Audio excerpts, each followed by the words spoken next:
안녕하세요, 여러분. 오늘은 2016년 부산을 충격에 빠뜨린 신혼부부 실종 사건에 대해 이야기해보려 합니다.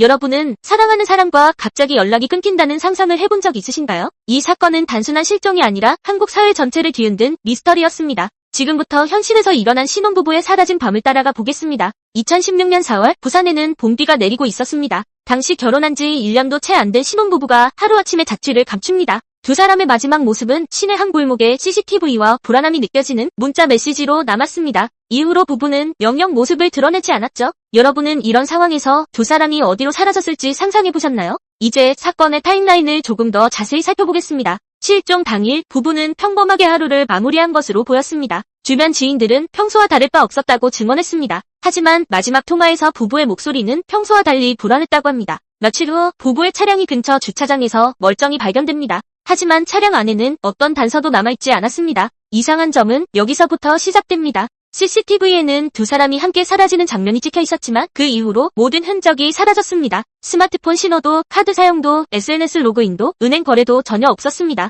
마치 연기처럼 완전히 사라져버린 셈이죠. 이쯤 되면 대체 무슨 일이 있었던 건지 궁금하지 않으신가요? 가족과 친구, 그리고 경찰까지 모든 방법을 동원해 찾아보았지만 사건의 본질에는 가까이 가지 못했습니다. 그래서 이 사건은 10년 가까이 지난 지금도 한국 사회 대표 미스터리로 남아 있습니다. 그런데 이 사건은 진실은 무엇일까요? 세 가지로 추론해보겠습니다. 첫 번째 가설은 자발적 실종설입니다.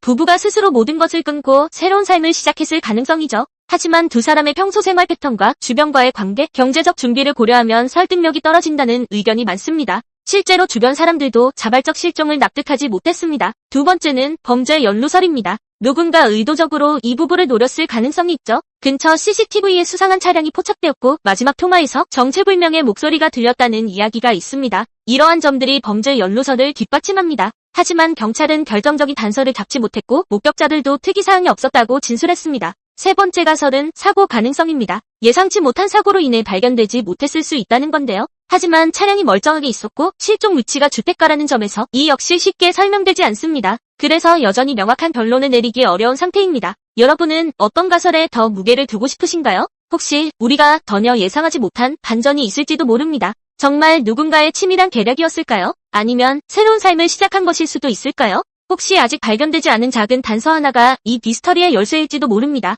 신혼부부의 마지막 행적을 다시 생각해보며 추리해볼 필요가 있겠죠. 혹시라도 여러분의 머릿속에 떠오르는 단서가 있다면 댓글로 남겨주세요. 여러분의 상상력과 추리가 이 미스터리를 푸는 실마리가 될 수 있습니다. 이 사건을 다시 한번 정리해보면 모든 흔적이 갑자기 사라졌다는 점이 가장 큰 미스터리입니다. 지금까지도 명확한 결론이나 단서가 없는 만큼 많은 이들이 여전히 관심을 가지고 있습니다. 누군가는 이 사건을 한국 사회의 미스터리 중 하나로 기억합니다. 여러분도 이 사건을 함께 고민해보시길 바랍니다. 오늘은 부산 신혼부부 실종 사건을 다뤄봤는데요. 여러분의 추리와 상상력이 이 미스터리의 실마리가 될지도 모릅니다. 이처럼 흥미로운 미스터리를 앞으로도 함께 풀어나가고 싶으시다면 구독과 좋아요 잊지 마세요. 다음 영상에서도 더 많은 미스터리와 흥미로운 이야기를 준비하겠습니다. 시청해주셔서 감사합니다.